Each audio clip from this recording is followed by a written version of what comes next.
Hey, what's happening YouTube? I'm back. I haven't actually posted a YouTube video for about 3 months, so I thought it was time to jump on here and give you guys an update on what I've been working on. So this video is going to be a follow-on video from my previous video that I made about 3 months ago, and that video was about a store that I started in August. So I've been working on this store that we started in August, and since the 20th of August, we've done $1.9 million in sales. We're running it pretty sustainably. If we check order metrics, we've done $359K in profit. And our customer feedback score since December has been averaging up around 4.8, which is kind of unheard of for a dropshipping store. A lot of guys I see posting groups post their page scores of about 2 or like 1.8 and under penalty. If you have no idea what page score is, that's fine, because in this video I'm going to talk about page score, and I'm also going to show you how I'm creating a sustainable dropshipping brand, which I'm aiming to sell hopefully within the next year or two for 7 figures, right?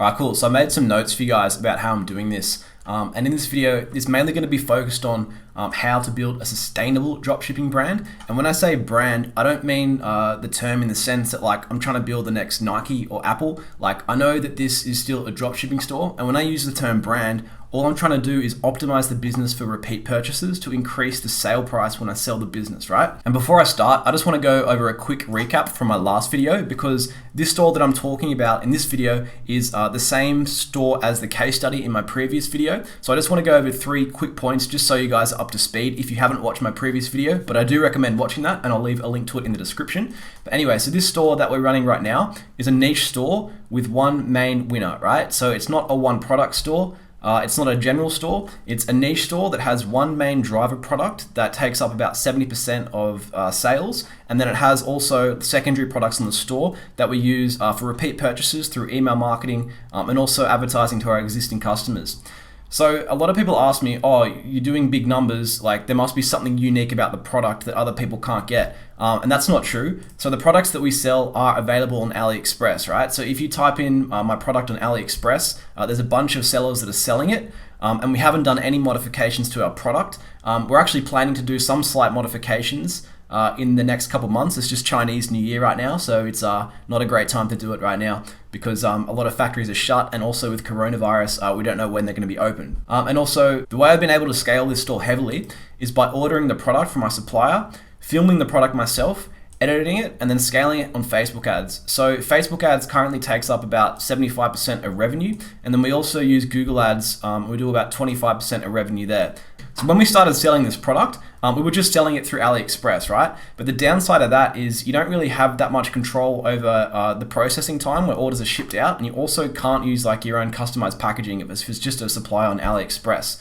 So if you're doing 10 orders a day, I would recommend to start getting quotes from multiple different suppliers, right? So if you're only doing 10 orders a day, that really isn't enough to get a private fulfillment agent interested. So what I'd recommend doing is get quotes from like established fulfillment companies that are a step up from AliExpress. For example, you can use CJ Dropshipping or Weo, and you're probably likely to get a cheaper price than AliExpress if you're not doing big volume, right? All right, so if you're getting a decent amount of orders and you really want to turn this into a sustainable long-term business, I reckon that the first thing to do is get custom packaging, right? So when I used to dropship, I didn't really think this was important. I used to just use like the cheapest packaging as possible and try and make as much money on the front end, but it does actually impact repeat purchases, right? And a lot of dropshippers don't do this. So when you take it a step further and do what other dropshippers aren't doing, you're more likely to make more money.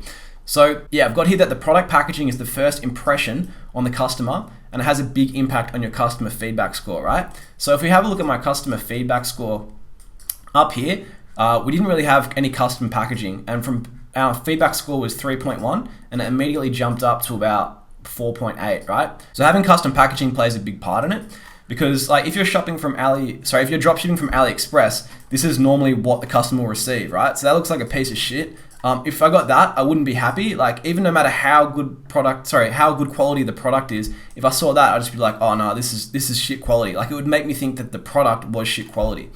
So custom packaging isn't that hard to do, right? Like, ours is very simple, but at least like the customer gets a good experience when the customer receives the product, right? So this is all we do, right? We just have like a custom box that has our logo on it, and we also insert a little gift card that says like, hey, thanks for your order, we really appreciate your business.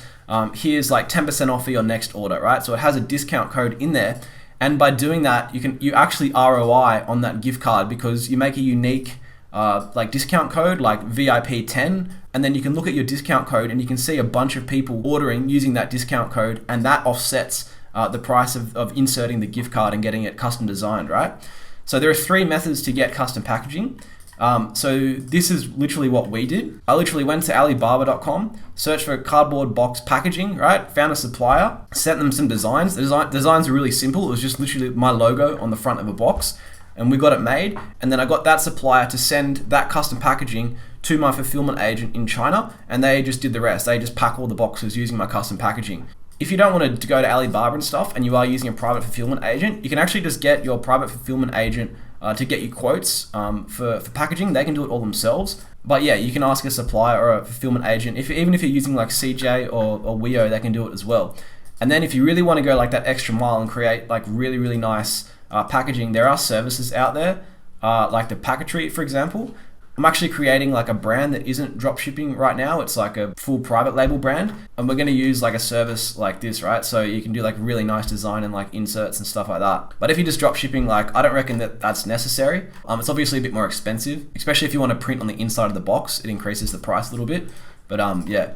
So anyway, so the second part about building a sustainable dropshipping business is being out of stock and having long processing time, right? So ideally, if you want to build a dropshipping brand where you're getting repeat purchases, you want to be buying small amounts of inventory in advance to keep your processing time within like 24 hours or 48 hours. So say if you're selling 100 units a day of a product, you should be buying 3 to 4 days worth of inventory in advance, right? So every time you go to your supplier, instead of just buying 100 units every day and then waiting for them to buy from the factory and ship out, you should be buying like 3 or 4 days worth of inventories. So another thing, if your supplier offers quicker shipping lines, right? And you can literally just ask your supplier, hey, do you have any faster shipping lines to ship to like US or Europe, right? They often do. And even if it's like $1 or $2 more expensive, it's much, much better to ship with a faster shipping line, right? And so yeah, I've just got here that there's 2 main reasons for doing all this. As I said before, there's greater ROI from repeat purchases. But another thing that people miss out, and this destroys sales, and people often forget this, is that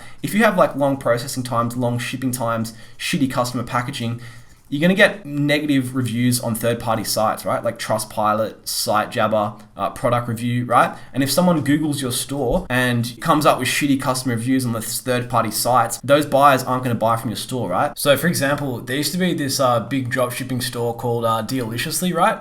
And they did quite a lot of volume. And if you Google the store name, Dealiciously, look at the first couple of results. So you get a Trustpilot review site that's given it 1.3 out of 5 stars. There's like a product review site down here, which is given it the same review, like 1.3. So like if someone goes ahead and Googles your store and they see these like really bad reviews on third-party sites, and usually these third-party sites, because they have a lot of domain value, will actually appear higher than your store sometimes, right? Like this, that's the actual store site. I actually don't know if it's live anymore, but yeah, it's going to really negatively impact sales, and you don't want that happening.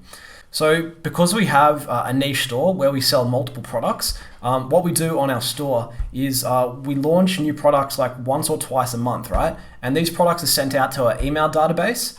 So whenever we go ahead and we want to launch a new product, we don't just like find a random product on AliExpress, put it on our store and hope for the best. What we do now is we always order samples from our supplier of the product, or we order samples from AliExpress, test the product first and then launch it, right? Because if you have like a big database, which we do, in Klaviyo we've got about 60,000 emails right now. If we send out an email to our database about a product, right, and they buy it and they have a shit experience, they're not going to keep buying from us again. And I'll talk about email marketing a bit later, but if a product sells really well on our email list as well, we'll also try it to, we'll also run it on Facebook ads, right? So we'll test it to cold traffic. Right, so in regards to Facebook ads, in my previous video, I talked about all the like tactics of like how we launch, test, and scale our Facebook ads. But in this, I just want to talk about how we're able to continually run Facebook ads at profit, and also how we're doing it sustainably, right? So how we're not getting like ad accounts shut down, business managers shut down.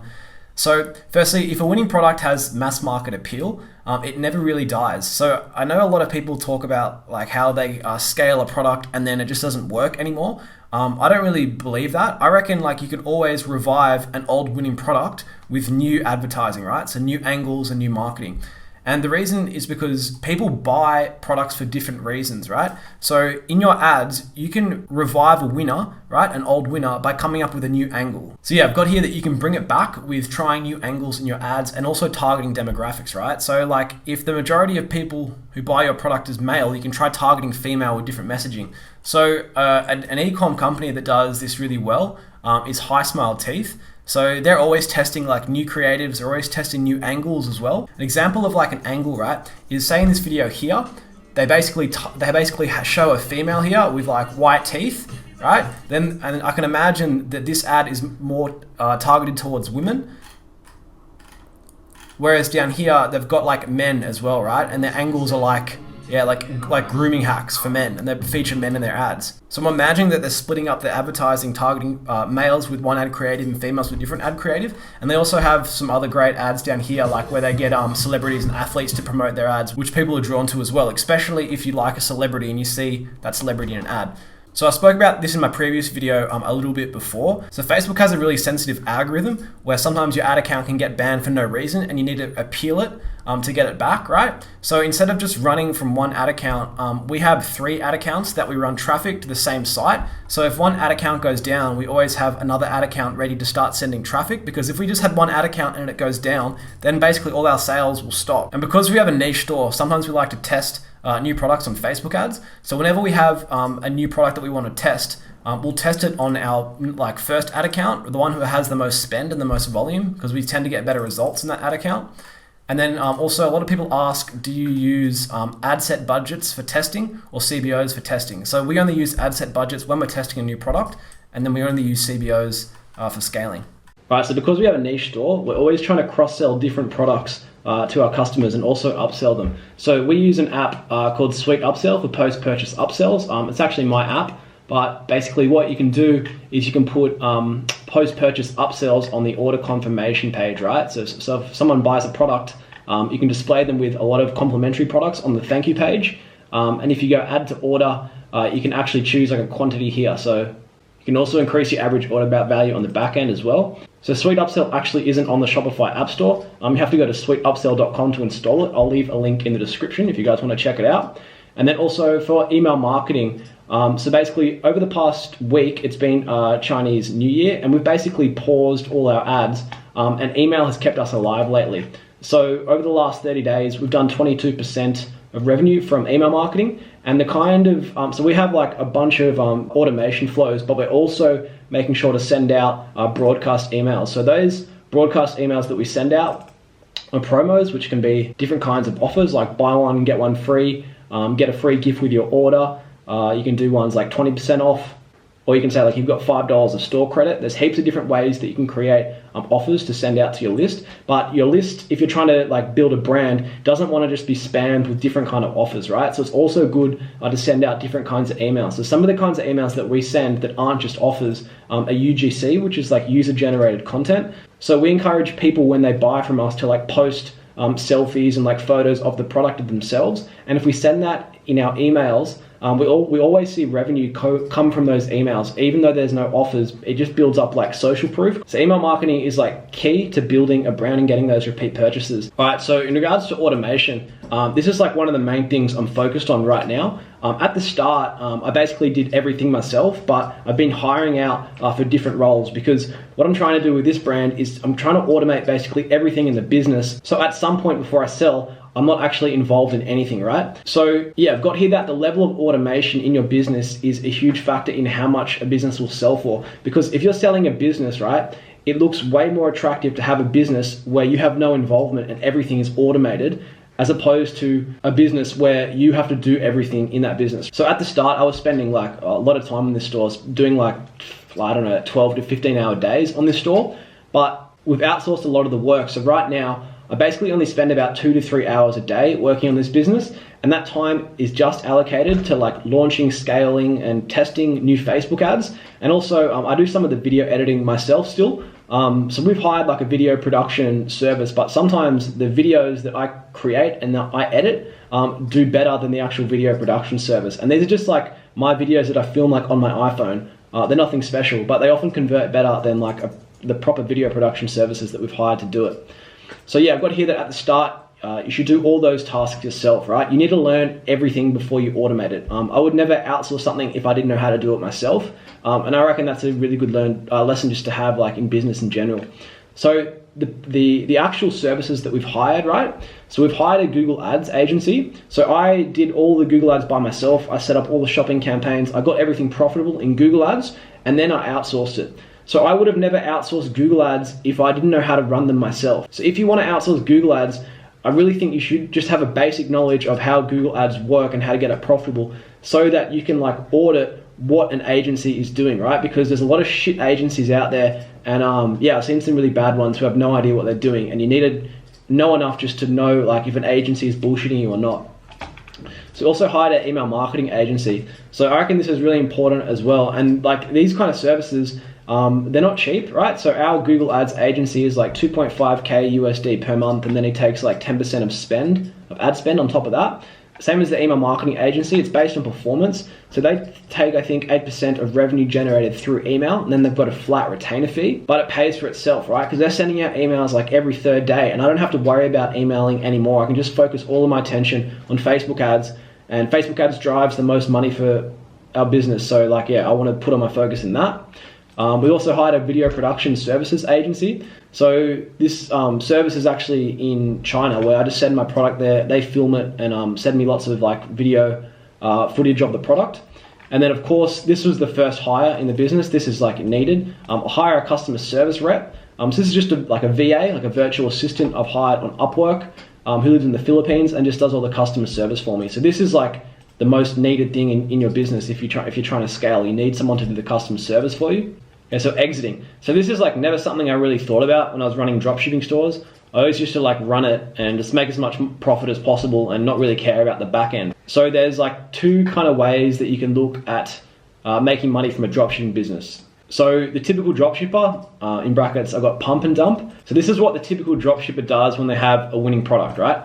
So the mindset is completely different, right? So the mindset is just run the business for short-term cash flow and don't care about maximizing valuation. So what happens is they usually scale a winner until it dies out, and then they close the store due to like too many negative reviews, right? After fulfilling all the orders. And all the profits from this kind of like store are made on the front end, right? On that first order. And they can't get any repeat orders because that first order experience was so poor that customers are like, oh, this is shit, I'm never buying from again, right? And because you can't get any repeat orders, no profits are reinvested back in the business, right? So you just pay yourself all the profit and you don't think about like the long-term goal or like selling the business. So if you do this, you might be able to sell the business for a small amount, and basically what you're selling is just the customer data. So if you have like 10,000 purchases, that list of like 10,000 customers may be worth something, and also the pixel data may be worth something as well. So if you have like 10,000 purchases on your pixel, it's worth something, but it's not worth like a lot. You're not going to make like a killing from it, right? So this is what the smarter dropshipper does and what I'm trying to do now. So runs the business for long-term cash flow while maximizing valuation. So I'm still making good profit in the business, but I'm reinvesting the profit back into it with the view that in like a year or 2 years, I want to sell this business for a high multiple. So in this kind of business, the profits are made on the front end sales and the back end sales. So when we're like running Facebook ads to cold traffic, we're still profitable on the front end sale, right? We're still scaling profitably, but we're also getting profit on the back end sales as well, right? From repeat purchases. So because we're investing in like good packaging, we're investing in like checking the product quality, and we're investing in inventory, right? We're ordering small batches of inventory in advance and speeding up our processing time. The business gets repeat purchases because that first order experience is good. Customer receives the package within 2 weeks, they open it, they like it, the packaging is nice, and they want to order again. And a portion of the profits are reinvested back into the business to automate and maximize valuations. And so if you're able to run like a dropshipping store like this sustainably for like a year or 2 years and have like stable revenue history, then you can, like depending on the metrics of the business, you can usually sell it for 2 to 3x the annual profit. So if you make an annual profit of 100K, you could potentially sell this business for 300K. And that's if you have like revenue history and you're getting repeat purchases. All right, cool. So hopefully you got some value out of this video. Let me know in the comments if you want me to make like another store update in a while. But yeah, hopefully this video opens your mind to how to run a dropshipping business sustainably and how you can sell it for a higher multiple. If someone ever says dropshipping isn't sustainable or it doesn't work anymore in 2020, show them this video and see what they think. But yeah, hope you enjoyed this video. Drop a like, leave a comment, and yeah, I'll see you in the next video.